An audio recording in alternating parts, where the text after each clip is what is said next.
நண்பர்களே நமஸ்காரம். நாம் இன்றைக்கி சேந்தமங்கலம் பொன் வரதராஜ பெருமாள் திருக்கோவிலுக்கு வந்திருக்கோம்.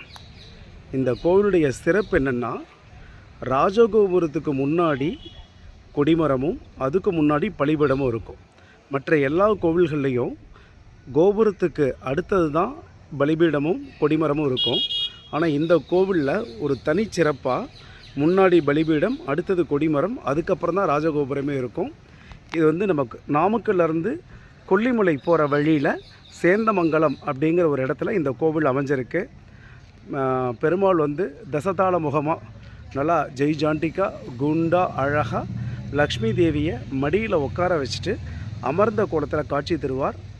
நாம் இன்றைக்கி இந்த கோயிலுக்கு வந்திருக்கோம். அவசியம் நீங்கள் வந்தீங்கன்னா இந்த கோயிலை தரிசனம் பண்ணணுன்னு கேட்டுக்கிறேன். ஒரு வித்தியாசமான அமைப்பு கொண்ட ஒரு கோவில்.